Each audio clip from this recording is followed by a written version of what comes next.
vieron en la clase, y después vamos a pasar al tema de inflamación, de inmunología se puede decir. Estas clases que vienen de aquí a una o dos clases más, no me acuerdo, se van a topar mucho con inmuno, que ustedes ya están haciendo en este semestre.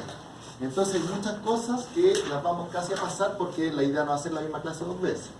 Entonces es probable que variemos un poco el calendario que ustedes tienen para que así cuando lleguemos al final enfoquemos un poco más en sistemas, ¿ya? Porque el programa que tienen ustedes se queda muy corto en sistema y abarca mucho de inmuno. Entonces yo creo que lo vamos a modificar a mi cuenta, pero no lo sé, lo voy a ver ahora, ¿ya? Pero es probable que cambiemos bastante el programa. Entonces, la clase de hoy día, como les decía, va a ser la primera parte de dolor. ¿Y por qué se hace esto? Porque actualmente el dolor está considerado una signología clínica, una patología, ¿ya? Se sabe que el dolor se considera el quinto signo clínico de evaluación de un paciente. Incluso hay muchas definiciones de dolor y una de las más aceptadas por el grupo de estudio del dolor es que el dolor corresponde tanto a una experiencia sensorial y emocional desagradable, más allá de un problema, de un daño físico. Y es súper importante pensando sobre todo en nuestros pacientes. Nuestros pacientes son los que más sufren un tipo de dolor emocional, más que una persona incluso. Piensen que todos los gatos, por ejemplo, que están encerrados y fuera de su ambiente, los niveles de cortisol por estrés suben bastante, eso está más que estudiado. Los perros que están todo el día ladrando, que están asustados, ustedes lo van a ver después que cuando llegan a la consulta nuevamente llegan tiritando, llegan con traumas psicológicos, y eso también es esa afección de dolor. Por lo tanto, mucho ahora se está enfocando más que en dar un analgésico, un antiinflamatorio, está enfocado acá. Muchos tratamientos etológicos. La etología por eso también ha crecido mucho en el último tiempo. Actualmente, hace un par de años, se está usando mucho lo que se refiere a clínicas cat-friendly, que son de manejo amistoso con el gato. Los protocolos actuales de enfermería en hospitales son muy estrictos con el número de paseos de los perros, de que el perro no puede quedar orinado. Eso es un manejo grave si no lo hacen, al igual que no pasar un antibiótico, por ejemplo. ¿Ya? Por lo tanto, el dolor no solo lo vamos a ver desde el punto de vista físico, sino que también desde el punto de vista emocional. Ahora, para esta clase, como no es una clase de etología, la vamos a enfocar en la parte física, pero sin dejar de lado este concepto que ustedes lo deberían ver en algún momento en medicina. Como les decía, actualmente, según la Organización Mundial de la Salud, se considera que el dolor es el quinto signo vital. O sea, ustedes junto con evaluar pulso, respiración, temperatura y presión arterial en un paciente hospitalizado, tienen que evaluar si tiene dolor ese paciente.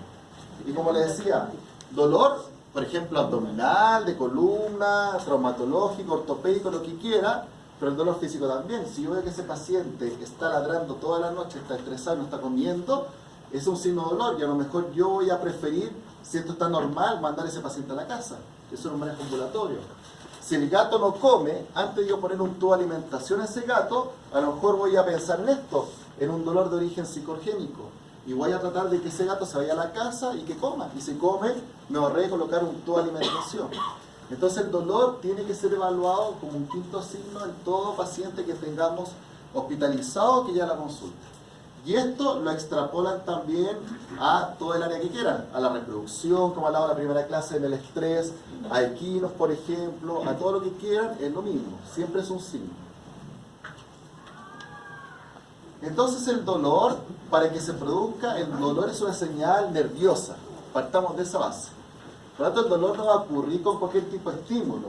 Igual que cualquier señal nerviosa, el dolor tiene que superar cierto umbral del potencial de acción. Por eso es que tiene que superar un estímulo y que va a ser un estímulo que va a generar una señal que se llama transducción.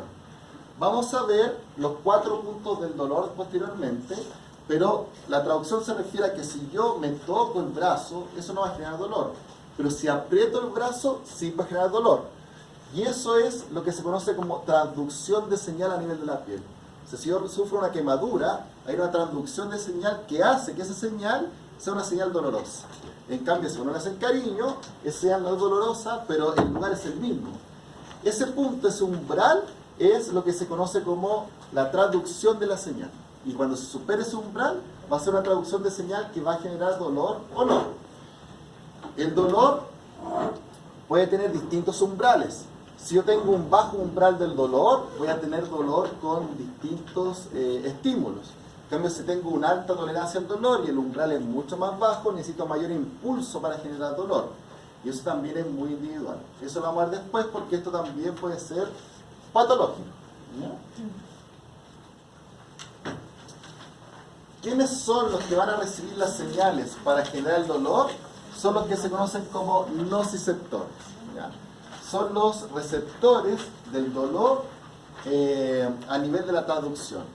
Y estos nociceptores existen muchos. Como ven acá, A, alfa, beta, gamma, delta, los tipos B y los tipos C. Acá yo solamente les puse en un recuadro, los receptores más importantes con el dolor. O sea, tenemos los A beta, los A delta y los C. Estos tres son los receptores que son más importantes en la traducción de señal para generar dolor. O sea, estos son los que van a actuar. Y así también son distintos en su velocidad de conducción. Si se fijan, el C va a ser una velocidad mucho más lenta. Por lo tanto, para que se active el C, tiene que ser un estímulo más constante. En cambio, si yo tengo el A beta, que tiene una velocidad mucho mayor, este necesita un estímulo mucho más rápido. Por eso esto es tacto o propiocepción. Lo vamos a ver en neurología, ya lo vieron en neurología en realidad, en fisiología. Pero recuerden que la propiocepción es cuando yo desitúo un miembro y tengo señales sensoriales que me dicen que está desituado.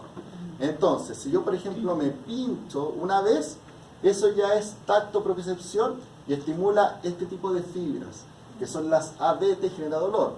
En cambio, si yo estoy frente a agua caliente, agua tibia, tibia caliente, las termas por ejemplo, agua caliente, nosotros soportamos cierto tiempo ahí, pero como estamos mucho tiempo, se van a estimular las que son de tipo C, que son de fibra de velocidad más lenta en los sectores. Entonces cuando se activen estas, vamos a sentir el dolor por el calor, vamos a sentir que estamos quemándonos. Es un buen ejemplo cuando estamos en las termas, por ejemplo. Y las A beta son con un estímulo rápido y punzante, ¿ya? Pero estas tres son las principales que se van a estimular. Entonces, nosotros vamos a tener distintas vías del dolor y esto es muy importante porque aquí es donde actúa el dolor. ¿O cómo lo puedo manejar? Primero, como les decía, tenemos un estímulo doloroso, va a haber un receptor mecánico y se van a activar ciertas fibras. Por ejemplo, acá la A beta. Si yo digo se activó la A beta, sé que fue un estímulo rápido, punzante, y esta va a ir por transmisión, que es la segunda parte del dolor, a la médula. ¿A dónde? Al asta dorsal de la médula. Aquí recuerden, pura fisiología, porque vamos a repasar nada de esto. Una vez que llega a la médula, existe otro proceso que se llama modulación, porque no todo dolor va a generar, o sea, no todo golpe o trauma genera dolor. Si yo puedo hacer esto y no me genera dolor. Por lo tanto, ahí es cuando la asta dorsal de la médula, como dice su nombre, modula si esto va a ir o no al cerebro. Y una vez que va al cerebro, se genera la percepción del dolor. Y yo digo, esto a lo mejor me dolió, pero es muy leve. O puede ser un dolor muy fuerte y yo percibo que ese dolor es muy fuerte. ¿Por qué saber esto es importante y va más allá de la fisiología y la anatomía? Porque los fármacos actúan a distintos niveles.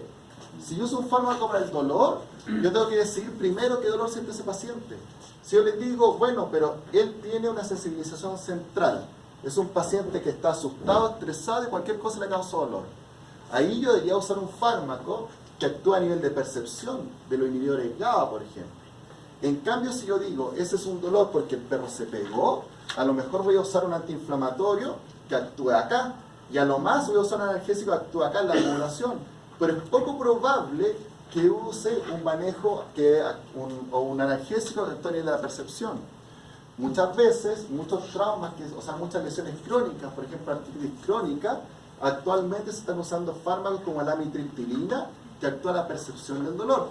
No tanto un analgésico actúa acá, ¿ya? Y así mismo yo les puedo decir, bueno, si yo tengo un dolor acá, a lo mejor ustedes pueden decir, bueno, pero usemos, por ejemplo, un parche lidocaína. Usemos lidocaína tópica para que la transducción no pase a la transmisión y listo, y se soluciona el problema. Y si eso no es suficiente, a lo mejor ustedes me van a decir, bueno, pero usemos ketamina o tramadol que puede actuar acá. Usemos opioides que actúan en la modulación y actúan en la percepción del dolor. El opio, ya lo saben ustedes también, lógicamente tiene un efecto central. Las drogas actúan acá. ¿A dónde actúa la droga? Acá. El alcohol actúa acá, en la percepción del dolor. ¿Ya? Por lo tanto, es importante saber cuáles son las vías, porque los fármacos que vamos a usar cuando ustedes vean farmacología no son los mismos dependiendo de lo que yo quiera actuar. Si yo tengo un trauma de columna, ¿qué voy a hacer? ¿Le voy a dar amitriptilina para que actúe aquí en el cerebro? No, voy a actuar acá, a nivel de la médula. Entonces no le daré amitriptilina, probablemente le voy a dar un antiinflamatorio, le voy a dar un opioide como la metadona, la morfina. Entonces es importante conocer esto. Esto lo vamos a ver después. Entonces, los tipos de nociceptores, que son los tipos de receptores del dolor, son distintos según el estímulo. Por eso hay distintos tipos de nociceptores. Y aquí están los más importantes, que son los químicos, los de la temperatura, los de la presión y los mecánicos. Acá esto simplemente para que vean la forma que tienen distintos los axones y las dendritas para formarse y generar distintos receptores del dolor.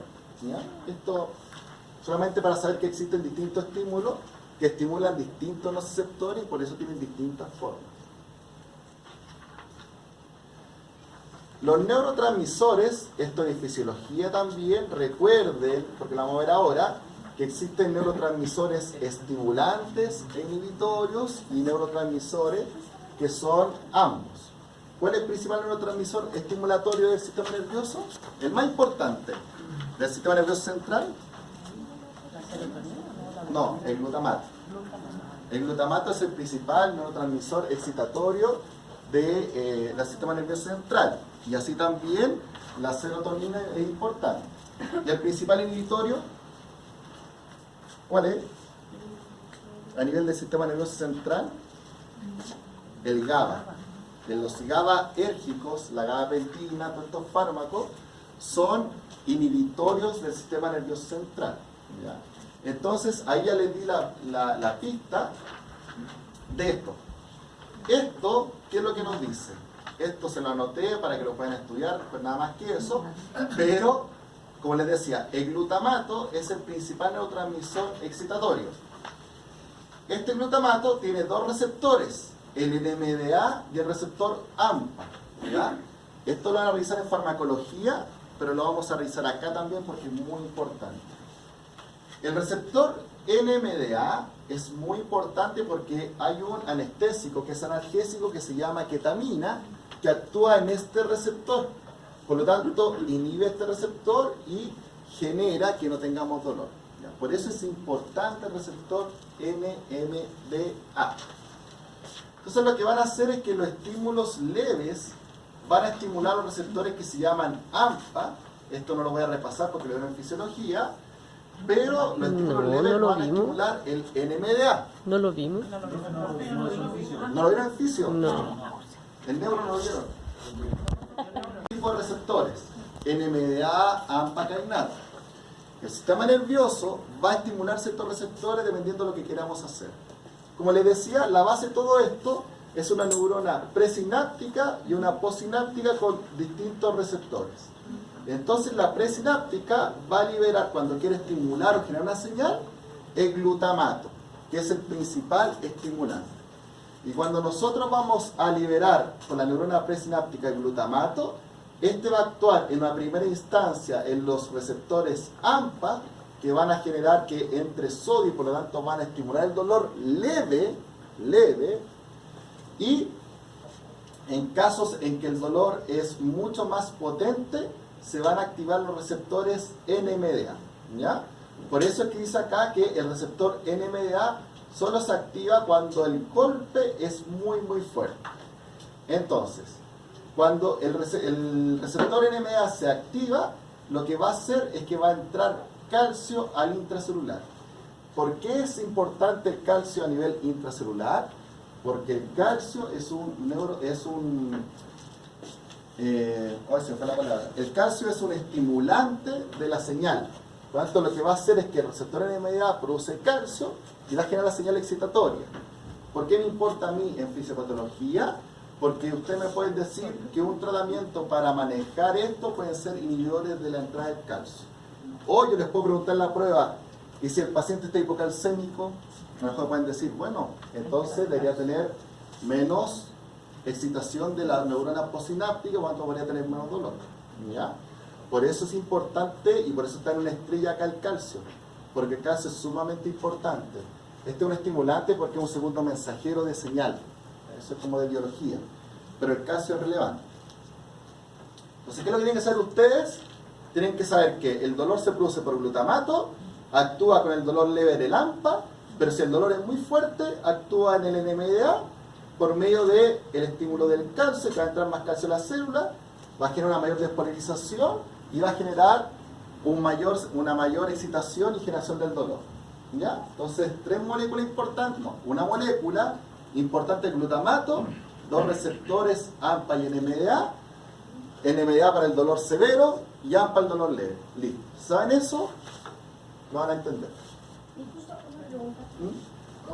¿Qué sucede no sé, cómo sabe que se tiene que activar el AMPA o el NMDA?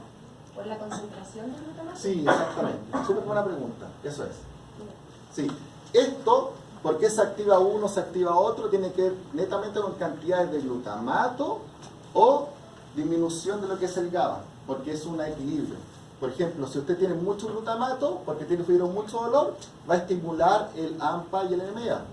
Pero también ahí uno asume, o sea, biológicamente deberían haber menos niveles de GABA, que es el inhibidor. Porque yo les puedo decir, bueno, pero a lo mejor acá tenemos 5, pero tenemos 10 GABA. Ahí va a ser un efecto inhibitorio del GABA. Pero tiene que ver con concentración.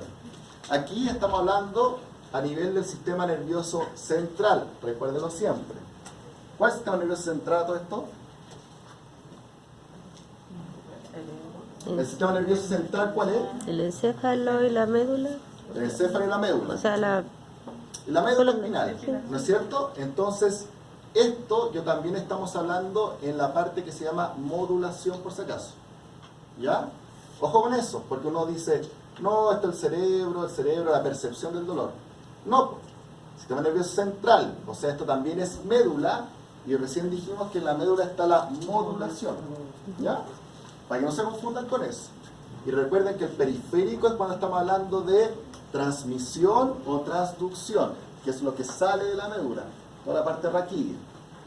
No se confundan con eso. Entonces, el proceso doloroso se llama un arco reflejo. Y aquí, como parece que no vieron muy bien en fisiología, vamos a hacer no un repaso, pero vamos a dar tips rápidos del arco reflejo. El arco reflejo, una vez tiene la mala concepción, que es golpe, médula y efector, o efector. No es así. Recuerden que muchas veces es golpe, hay una interneurona que va a nivel central y del cerebro baja y hay un acto reflejo. ¿Eso lo saben? Ah, perfecto. Lo que pasa es que hay ciertos reflejos que no pasan por el cerebro y pasan directo por una interneurona y hay un efector. ¿Ya? Pero cuando, por ejemplo, uno se quema, que debe ser más rápido. Sí, cuando se quema, pero por ejemplo el reflejo patelar es un reflejo que en perros no pasa por el cerebro como en humanos. Entonces hay que tener ojo con eso. Ya, que bueno eso lo tengan claro. Entonces, involucra distintos estímulos y tejidos del sistema nervioso central, como lo nombramos recién. Acá, esto es para que lo lean, es lo mismo que dijimos recién, las 4 partes principales del dolor, la transducción, que es el proceso por el que los estímulos son convertidos en potencial de acción, y aquí aparte toda la parte nerviosa, transmisión, que esto tiene que ver con el sistema nervioso periférico, que llega al central, aquí tienen un dibujo, periférico, y siempre recuerden, hasta dorsal de la médula, ya eso no, asumo que no nos vamos a equivocar ahí. Modulación, aquí se modula, y aquí hay muchos procesos que no llegan hasta arriba, po. O llegan de manera diluida. Imagínense si, por ejemplo, cualquier golpe que usted se haga llega al cerebro directamente sin modulación, estarían gritando todo el día. Y eso lo vamos a ver después, porque eso existe. Y la percepción, el proceso final en que se modula y tiene un gran componente psicológico. Con este componente también se va a crear lo que se llama la experiencia emocional. Yo, si estoy constantemente sometido a un dolor, ese dolor puede generar dos caminos. O sensibilización central, en que mi organismo ya siente un dolor constante, aunque no esté ese estímulo, o yo me puedo adaptar al dolor, ¿ya? Por ejemplo, los boxeadores, la percepción del dolor va disminuyendo con el tiempo, ¿ya? Pero hay casos, bueno, y ustedes lo han visto en las películas de boxeadores también, que efectivamente la percepción puede pasar a generar sensibilización central. Entonces, pequeños golpes generan mucho dolor en ellos. Y no tiene que ver con la artritis, con la artrosis, con nada. Eso es sensibilización central. También lo vamos a ver después. Ya. La clasificación del dolor es variada. Es variada y depende de cómo usted lo considere el dolor. Entonces, lo podemos ver por su origen, por su duración o por su intensidad. Por su origen, el dolor puede ser nociceptivo, neuropático o psicogénico. Nociceptivo se refiere a clásico, que pasa por una transducción. O sea, llega acá, me golpeé, pasó a la transmisión, modulación y percepción. Es clásico. Este puede ser el que se conoce como dolor somático. El dolor neuropático es el típico dolor de la columna, ¿ya? Por ejemplo, algún nervio se cortó por alguna cirugía y queda un dolor neuropático. Muy frecuente la gente amputada, eso es como el dolor fantasma. La gente amputada se cortó el nervio por la mitad y ese axón quedó con una sensibilización y generó un dolor que se llama neuropático. Pacientes con hernias de columna, por ejemplo, todos esos son dolores neuropáticos. Fibromialgia también. Fibromialgia. Sí, en el neuropático. Sí, pues estoy pensando, sí, en realidad sí, del sistema nervioso periférico. Sí, tiene razón, fibromialgia, exactamente. Y el dolor psicogénico, gente con... Esto es clásico en la gente que tiene cáncer, ¿ya? O sea, alguno lo ha tocado, pero los que hemos tenido familiares con cáncer, es muy evidente que cuando están con depresión sienten mucho más dolor que cuando no están con depresión. Y eso es un dolor netamente psicogénico. Ya el dolor sigue siendo el mismo, pero por percepción de la depresión generan más dolor. Esto es súper frecuente ver cuando alguien tiene cáncer. Por duración, dolor agudo o dolor crónico. ¿Cuánto es agudo? No se sabe, es individual. Después vamos a ver que uno lo puede considerar cuando haya una sensibilización central a un dolor crónico. Pero eso lo vamos a ver después. Pero es agudo o crónico. Y el crónico puede ser un dolor oncológico o no oncológico. ¿Por qué oncológico? Porque las principales causas de dolor crónico son oncológicos. Tumores, cáncer. Eso genera un dolor crónico. Y no tanto por el tumor en sí. Muchas veces está asociado al dolor psicogénico. Y el no oncológico son las clásicas dolores articulares, osteoarticulares, artritis, artrosis, por ejemplo. Todo eso es un dolor no oncológico, pero crónico. Y si hablamos de intensidad, leve, moderado a severo. ¿Cuánto es leve, cuánto es moderado, cuánto es severo? Depende directamente de la especie. Por ejemplo, estas pruebas están estandarizadas en los ratones. No sé si han visto los ratones, no, para que no lo hayan visto, pero en los ratones hay una prueba de dolor que se llama no sé cuál es la palabra, pero se ponen los ratones en calor y uno va viendo cuándo sacan la patita. O sea, están en una tabla de metal con calor y los colocan. Y cuando el ratón empieza a saltar, hasta ahí ya es un tal del dolor. Se usan mucho cuando usted está estudiando fármacos para el dolor, y usted dice, ya, yo le puse tramadol al ratón. ¿Cuándo sacó la pata? Cuando lo sacó, ahí ya es el dolor que tiene. O cuánta energía se genera. La tolerancia por tiempo al dolor. Sí, las pruebas más comunes son las de los ratones que se hacen así. No conozco la otra en realidad. Esa en realidad yo conozco, que he visto. Esta es una figura, es lo mismo, pero esta ya es más basada en el paciente para que tengan claro cómo va el dolor, de la traducción, lo mismo. Si ven, esta clase es muy repetitiva, Pero esto es porque de acá, cuando usted haga fármaco, no le van a decir, bueno, nosotros le dimos ketamina para el receptor NMDA. Chao, y ahí pasó. Pasó, no le van a preguntar nada más. Ya. El dolor crónico. El dolor crónico es lo que usted no tiene que llegar. Si usted llega al dolor crónico, hizo mal su trabajo o le llegó el perro muy tarde nomás. Pero si usted está hablando a un paciente por dolor agudo y llegó a dolor crónico, usted lo hizo mal. ¿Y por qué es tan peligroso el dolor crónico? Porque como su nombre lo dice, la generar cronicidad es generar un dolor en que muchas veces se afecta a la parte central. Y al afectar el sistema nervioso central es irreversible. ¿Ya? Entonces, el dolor crónico, como decía, es una patología y se pierden los mecanismos de protección del dolor. ¿Como cuáles? La modulación. En el dolor crónico se afecta la modulación, por ejemplo. La percepción del dolor.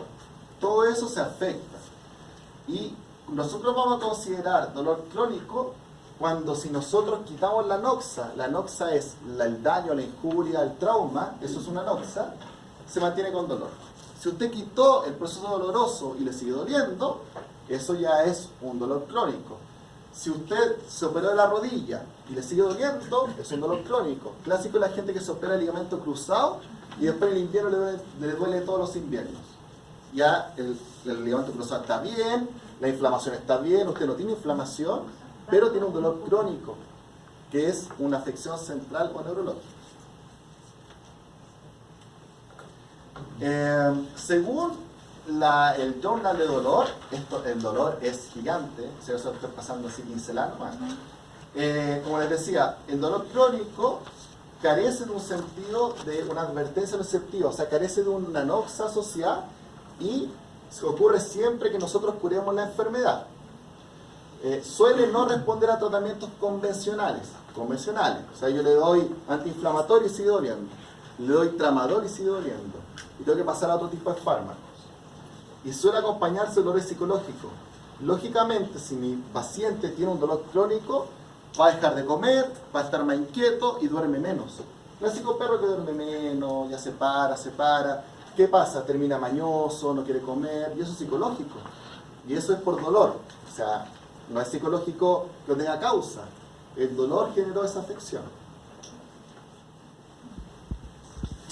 Entonces, cuando hablamos de, por ejemplo, felinos y dolor crónico, las principales patologías que vamos a tener son las enfermedades articulares degenerativas, la estomatitis. El felino, ustedes saben que tiene mucho complejo, gingivitis, estomatitis, que es irritación de la fauce, de la encía, todo el área roja, es una enfermedad generalmente autoinmune.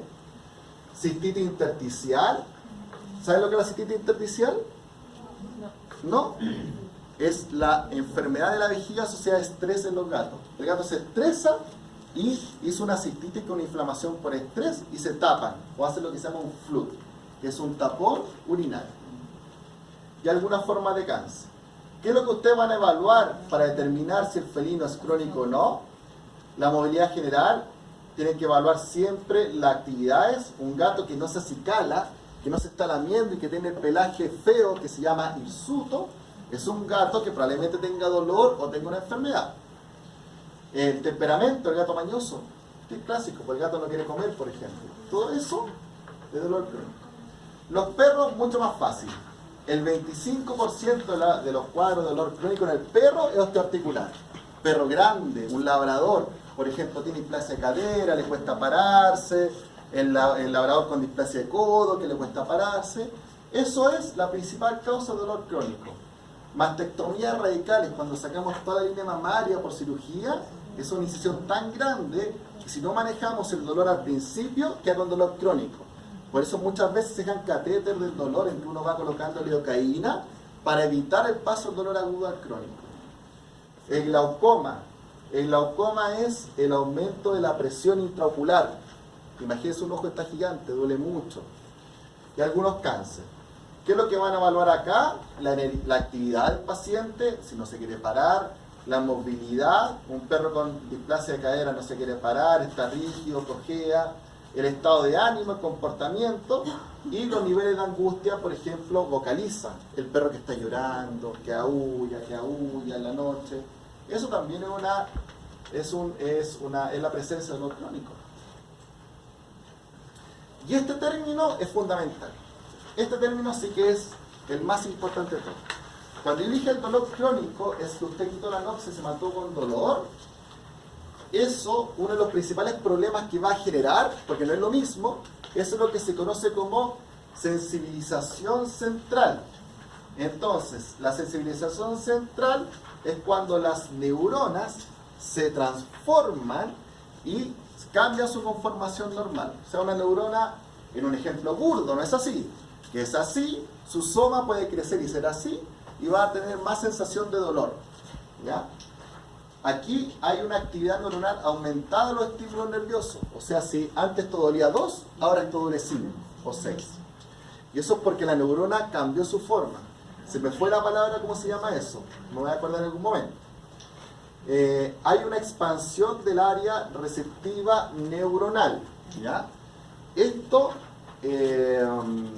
¿cómo ustedes lo pueden ver? Hay un ejercicio que nosotros hacemos en fisiología, no acá, pero que es muy fácil. Usted con una pinza, si ustedes se pinzan 2 puntos acá, van a notar que ustedes van a sentir un solo punto. O sea, sin mirar, yo hago así y uno siente un solo punto. Pero a medida que ustedes la pinza, en algún momento van a sentir 2 puntos. ¿Ya? ¿Eso es por qué importante? Por eso se hace en fisiología para después enseñarlo acá. Porque hay lo que se llaman dermomas en la piel, que son somas neuronales y que son grandes. Entonces, por ejemplo, en esta zona yo tengo burdamente 4 dermomas. Si yo tengo sensibilización central, aquí lo que voy a hacer es que el área de este dermoma aumenta a 20, por ejemplo. Entonces yo voy a tener la pinza menos separada y yo voy a sentir 2 al tiro. O sea, va a tener mucha mayor señal. En cambio, si antes yo tenía así separado, ahora tengo así y ya siento 2. Esto es importante porque, como les decía, la sensación de dolor va a aumentar en un mismo punto a diferencia de antes. Que ustedes, por ejemplo, como les comentaba recién, con 4 le dolía, ahora le va a doler con 1. ¿Ya? Eso es porque cambió la neurona. Se activan de manera más fácil los NMDA. Yo les dije que el NMDA era para el dolor más fuerte. Aquí se va a activar con el dolor leve. ¿La alodina es un tipo de sensibilización central? Sí, la vamos a ver ahora. Eso es el principal. Acá, como les decía, vamos a tener un paciente, aquí está el cerebro, en que los receptores de NMDA van a estar mucho más estimulados. Si se fijan, acá hay una flecha que dice más, y aquí vamos a ver que aumenta también las concentraciones de calcio. Todo esto es lo que va a generar un dolor a nivel central, también encefálico. ¿Ya? Y esto es lo que comentaba su compañera. Fíjense en el paciente, a ver si funciona. Ya funciona, así lo. Ya, fíjense que aquí el colega pasa la mano, no toca al paciente y miren cómo se retira. Toca la mano, no toca al paciente y miren cómo retira esa zona. ¿Lo ven? Vamos a ver de nuevo. Ya.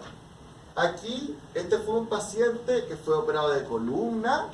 Entre comillas, no fue muy bien manejado el dolor agudo. Y esto es lo que su compañera comentaba, que se llama alodinia. ¿Qué es lo que es la alodinia? Es cuando ustedes tienen un dolor ante un estímulo no doloroso. O sea, pasar la mano por ahí, ni siquiera tocarlo, no produce dolor. Pero este paciente ya tiene dolor. Esto no es por susto, por si acaso, porque igual uno toca muy superficial. Esto se llama alodinia, que es sensación de dolor ante un estímulo no doloroso. Lo van a notar, alodinia, A-L-O-dinia. Lo van a notar también en personas que, por ejemplo, es que hay gente que uno lo nota, que después de ciertos traumas, sobre todo en accidentes, uno le toca una parte y le duele, solo por tocarlo. Y le duele, y le duele. Y eso, como les decía, se llama alodinia. Eso no es normal. Los quemados. Los grandes quemados. Sí. Sí. Muy bien. Eso es un tipo de sensibilización central, por si acaso. Ya. ¿Alguna pregunta con la parte de dolor? Diga. En el tema de la evaluación del dolor, cuando tengo un punto traumatizado, el paciente con un traumatizado, ¿cómo evalúo ahí que el dolor no sea una sumatoria de dolor?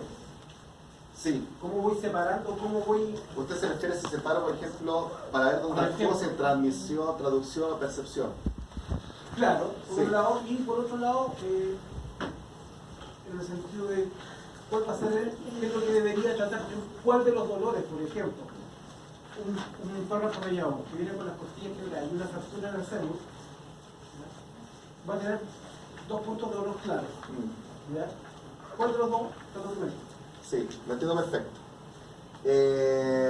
Mire, para evaluar el dolor hay lo que se llaman escalas del dolor en veterinaria, igual que en humano. Entonces, si la Glasgow, sí, la Glasgow, pero la Glasgow es muy compleja, entonces hay una Glasgow que se llama Glasgow modificada y que ahora están usando una que se llama Melbourne también, que le gusta bastante a los que hacen fármacos y los anestesistas. Entonces, uno con la escala de Glasgow, uno le da un puntaje y ve si es dolor marcado o no. Si es un dolor marcado, en realidad lo que uno hace ahí en esos casos es que uno, ese paciente, como ya sabe que es marcado, lo tiene que sedar y al mismo tiempo hacer un manejo periférico. O sea, esos pacientes se manejan muchas veces sedados, ¿ya? Porque el dolor es muy grande. Como usted dice, un dolor de costilla, aparte uno tiene que evaluar de que como le está doliendo, lógicamente yo tengo que sedarlo para que no perfore, por ejemplo, la parte pulmonar. Cuando son dolores que son, según la escala de Glasgow, no tan marcados, que son generalmente dolores periféricos, el trauma, paciente que llegó atropellado en la miembro posterior, muchas veces ahí uno, más que sedarlo, porque uno, la idea no es sedarlo, uno maneja con infusiones y con bloqueos. ¿Ya? Ahí es cuando uno hace el bloqueo, cuando son miembros distales. Si es politraumatizado, como dice usted, es sistémico y muchas veces cuadro severo, con la escala de Glasgow que evaluamos, se usa CCA en realidad el paciente. CCA. ¿Ya? ¿Alguna otra pregunta? Ya. Vamos a hacer lo siguiente. Voy a comprar un agua.